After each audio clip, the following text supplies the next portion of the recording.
प्रिय साथियों नमस्कार। साहित्यविद केपीएस पर आपका स्वागत है। प्रस्तुत है हिंदी साहित्यकार जयशंकर प्रसाद जी द्वारा रचित कहानी जहां नारा। यमुना के किनारे वाली शाही महल में एक भयानक सन्नाटा छाया हुआ है। केवल बार बार तोपों की गड़गड़ाहट और अस्त्रों की झंकार सुनाई दे रही है। वृद्ध शाहजहां मसनद के सहारे लेटा हुआ है और एक दासी कुछ दवा का पात्र लिए हुए खड़ी है। शाहजहां अन्य मनसक होकर कुछ सोच रहा है। तोपों की आवाज़ से कभी कभी चौंक पड़ता है। अकस्मात उसके मुंह से निकल पड़ा, नहीं नहीं, क्या वह ऐसा करेगा? क्या हमको तख्त ताऊ से निराश हो जाना चाहिए? हाँ, अवश्य निराश हो जाना चाहिए। शाहजहां ने सिर उठाकर कहा, कौन? जहां नारा। क्या यह तुम सच कहती हो? जहां नारा समीप आकर, हाँ जहांपना, यह ठीक है, क्योंकि आपका अकर्मण्य पुत्र दारा भाग गया और नमक हराम दिलेर खां क्रूर औरंगजेब से मिल गया और किला उसके अधिकार में हो गया। शाहजहां, लेकिन जहां नारा, क्या औरंगजेब क्रूर है? क्या वह अपने बूढ़े बाप की कुछ इज्जत न करेगा? क्या वह मेरे जीते जी ही तख्त ताउस पर बैठेगा? जहां नारा, जहांपना, आपके इसी पुत्र वात्सल्य ने आपकी यह अवस्था की। औरंगजेब एक नरकीय पिशाच है। उसका किया हुआ क्या नहीं हो सकता एक भले कार्य को छोड़कर। शाहजहां, नहीं जहां नारा, ऐसा मत कहो। जहां नारा, हाँ जहांपना, मैं ऐसा ही कहती हूँ। शाहजहां, ऐसा तो क्या जहां नारा? इस बदन में मुगल रक्त नहीं है? क्या तू मेरी कुछ मदद नहीं कर सकती? जहां नारा, जहांपना की जो आज्ञा हो। शाहजहां, तुम मेरी तलवार मेरे हाथ में दो। जब तक वह मेरे हाथ में रहेगी कोई भी तख्त ताउस मुझसे न छुड़ा सकेगा। जहां नारा आवेश में, हाँ जहांपना, ऐसा ही होगा, कहती हुई वृद्ध शाहजहां की तलवार उसके हाथ में देकर खड़ी हो गई। शाहजहां उठा और लड़खड़ाकर गिरने लगा। शहजादी जहां नारा ने बादशाह को पकड़ लिया और तख्त ताउस के कमरे की ओर चली। तख्त ताउस पर वृद्ध शाहजहां बैठा है और नकाब डाले जहां नारा पास ही बैठी है और कुछ सरदार जो उस समय वहां खड़े थे, नकीब भी खड़ी है। शाहजहां के इशारा करते ही उसने अपने चिर अभ्यस्त शब्द कहने के लिए मुंह खोला। अभी पहला ही शब्द उसके मुंह से निकला था कि उसका सिर छिटककर दूर जा गिरा। सब चकित होकर देखने लगे। जिरह बातर से लदा हुआ औरंगजेब अपनी तलवार को रुमाल से पोंछता हुआ सामने खड़ा हो गया और सलाम करके बोला, हजूर की तबीयत नासाज सुनकर मुझसे न रहा गया, इसलिए हाजिर हुआ। शाहजहां कांपकर, लेकिन बेटा, इतनी खुरेंजी की क्या जरूरत थी? अभी अभी वह देखो, बुढ़े नकीब की लाश लौट रही है। उफ, मुझसे यह नहीं देखा जाता। कांपकर, क्या बेटा मुझे भी? इतना कहते कहते बेहोश होकर तख्त से झुक गया। औरंगजेब कड़क कर अपने साथियों से, हटाओ उस नापाक लाश को। जहां नारा से अब न रहा गया और दौड़कर सुगंधित जल लेकर वृद्ध पिता के मुख पर छिड़कने लगी। औरंगजेब उधर देखकर, यह कौन है जो मेरे बूढ़े बाप को पकड़े हुए है? शाहजहां के मुसाहिबों से, तुम सब बड़े नामाकूल हो, देखते नहीं हमारे प्यारे बाप की क्या हालत है?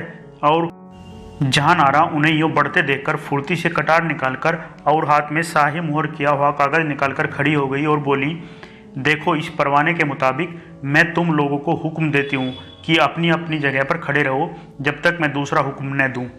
सब उसी कागज की ओर देखने लगे। उसमें लिखा था, इस शख्स का सब लोग हुक्म मानो और मेरी तरह इज्जत करो। सब उसकी अभ्यर्थना के लिए झुक गए। स्वयं औरंगजेब भी झुक गया और कई क्षण तक निस्तंभ रहे। अकस्मात औरंगजेब तनकर खड़ा हो गया और कड़क कर बोला, गिरफ्तार कर लो इस जादूगरनी को। यह सब झूठा फिसाद है। हम सिवा शहंशाह के किसी और को नहीं मानेंगे। सब लोग उस औरत की ओर बढ़े। जब उसने यह देखा तब फौरन अपना नकाब उलट दिया। सब लोगों ने सिर झुका दिया और पीछे हट गए। औरंगजेब ने एक बार फिर सिर नीचे कर लिया और कुछ बड़बड़ाकर जोर से बोला, कौन? जहां नारा, तुम यहाँ कैसे? जहां नारा, औरंगजेब, तुम यहाँ कैसे?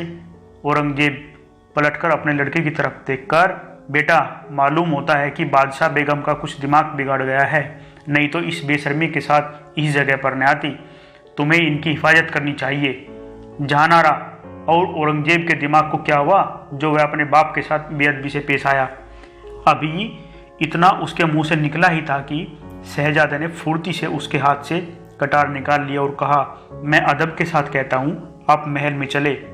नहीं तो। जहानारा से यह देखकर न रहा गया। रमणी सुलभ वीर्य और अस्त्र कर्दन और अश्रु का प्रयोग उसने किया और गिड़गिड़ाकर औरंगजेब से बोली, क्यों औरंगजेब, तुमको कुछ भी दया नहीं है?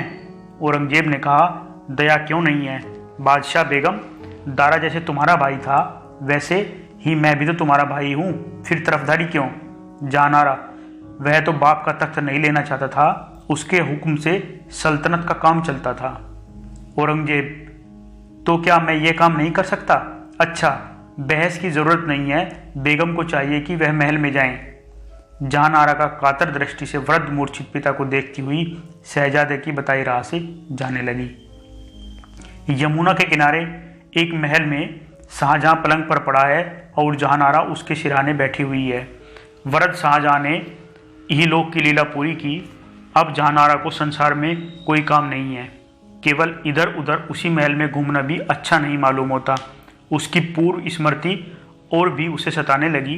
धीरे धीरे वह बहुत क्षीण हो गई, बीमार पड़ी पर दवा कभी ना पी।